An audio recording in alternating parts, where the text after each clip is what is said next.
कई मेहमानों का स्वागत है हमारे शो में।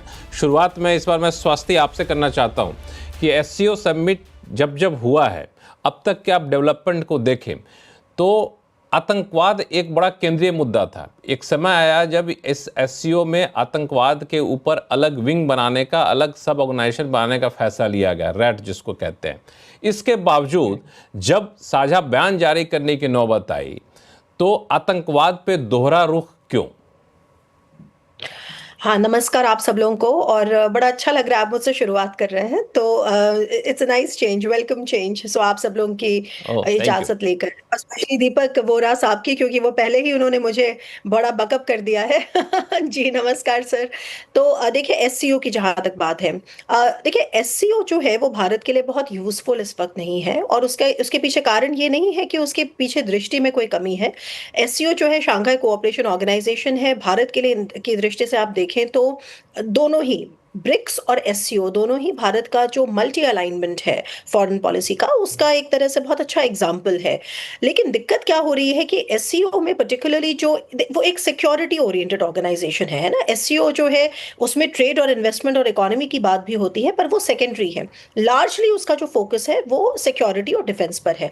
और ऐसे में उसका जो समझने वाली बात, आपने रैट्स का जिक्र किया, रैट्स जो है वो एकमात्र परमानेंट स्ट्रक्चर है एससीओ के अंदर, जिसको रीजनल एंटी टेररिस्ट स्ट्रक्चर कहते हैं, जिसका काम ही है अलाइन करना काउंटर टेररिज्म से रिलेटेड जो नीतियां हैं उनको। अब देखिए हुआ क्या है विगत पिछले कुछ वर्षों में, पर्टिकुलरली ये चाइना के लिए यूजफुल है, क्योंकि चाइना में जो शिनचियांग प्रोविंस है, शिनचियांग में जिसको ईस्ट तुर्किस्तान सेपरेटिज्म और वहां से जो एफिलिएट्स निकलते हैं उनको कंट्रोल करने के लिए तो एससीओ का यूज वो कर पा रहे हैं। सिमिलरली रशिया के अगर आप बात करें तो रशिया में भी जो सेंट्रल एशिया से, जो अफगानिस्तान के जो रीजन से जो बहुत सारे एफिलिएट्स हैं, वो उनके लिए कारगर साबित होता है। पर हिंदुस्तान की जब बात आती है तो दिक्कत इसलिए होती है क्योंकि हमारे लिए सबसे बड़ा जो ग्लोबल टेरर का सोर्स है पाकिस्तान, वो वहां पे इक्वल फुटिंग पर है।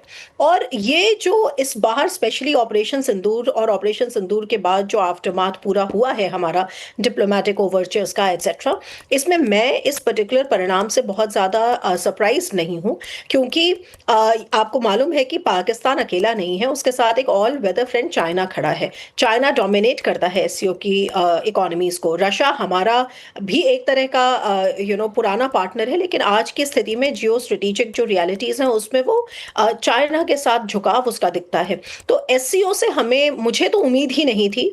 मुझे नहीं मालूम इसके बारे में इतना ज्यादा जो कवरेज हो रहा है वो क्यों हो रहा है। This was what was expected, क्योंकि एससीओ जैसे स्ट्रक्चर के पास भारत के लिए पहले भी कोई बहुत ज्यादा वो कारगर नहीं था पाकिस्तान की वजह से। और पर्टिकुलरली पहलगाम और ऑपरेशन सिंदूर और इसके आफ्टरमार्थ में तो वही हुआ जिसका कि हमें एक तरह से अंदाजा था। पर जरूरी ये है लक्ष्मण जी, और जिस बात को मैं रेखांकित करूंगी, जरूरी ये है कि भारत का जो स्टैंड है उसमें एम्बिग्विटी नहीं होनी चाहिए। अगर भले ही प्राइम मिनिस्टर अमेरिका जाते हैं या फॉरेन सेक्रेटरी बात करते हैं, फोन पे बात होती है, जहां भी होती है, भारत को अपने स्टैंड पे अडिग रहना जरूरी है, क्योंकि ये केवल भारत की बात नहीं है, ये एक पूरे ग्लोबल जो प्रॉब्लम है टेररिज्म की, उसको हम एड्रेस कर रहे हैं। भले ही अभी हमें ऐसा बिल्कुल, मुझे लगता लगता है है कि यही वजह है हमारे कि यहाँ पे इंडिया बिल्कुल अपना स्टैंड जो रखा है वो आप यही जो कह रहे थे, बिल्कुल फर्म स्टैंड रखा। वहाँ पे किसी भी तरह का जो बयान आप देखें, स्पीच सुने रक्षा मंत्री राजनाथ सिंह जी का, वो बिल्कुल क्लियर कट था कि जो हुआ वो दोबारा नहीं होना चाहिए, कड़ी चेतावनी भी दी। और इसमें मुझे लगता है कि एक तरीके से चीन के लिए बड़ी कह सकते हैं कूटनीतिक तौर पर शर्मनाक होता है जब कोई मेज़बान देश होता है, जब ऐसे कोई बड़ी बैठकें होती हैं तो मेज़बान देश की जिम्मेदारी होती है कि एक न्यूट्रल भूमिका निभाए और कोशिश करे कि एक जॉइंट स्टेटमेंट कम से कम आ जाए। जब ये जॉइंट कम्युनिके नहीं आता है तो मेज़बान देश के लिए बड़ी चुनौती भी होती है। हमने जब हमारे यहाँ G20 की बैठक हुई थी तो हम लोगों ने देखा भी था कितनी मेहनत करके यहाँ पर स्टेटमेंट जारी किया गया। लेकिन अभी इस बार हमने कोशिश किया है कि हम लोग यंगर से शुरू करें पैनलिस्ट से। तो शुभंकर, आपके पास आऊँगा मैं कि स्वास्थ्य करें कि उन्हें बहुत आश्चर्य नहीं हुआ जो कुछ हुआ एससीओ समिट में। लक्ष्मण नमस्कार, जय हिंद। मुझे स्वास्थ्य जी की बातों से यकीन करने में कोई गुरेज नहीं है। एससीओ में इससे ज्यादा आप कुछ और उम्मीद भी नहीं कर सकते थे। जिस ऑर्गेनाइजेशन में आपका मेजर बिगेस्ट पार्टनर चाइना है और पाकिस्तान जहां पे है, वहां भारत के हक की बातें अगर पूरा समुदाय एक साथ करे तो वो आश्चर्य है। ये आश्चर्य नहीं है कि भारत के खिलाफ वहां बात होगी। हमें एक चीज ये बिल्कुल साफ समझनी पड़ेगी कि आज हम उस दौर में हैं अपने इतिहास के जहां हमें अकेले ही चलना है।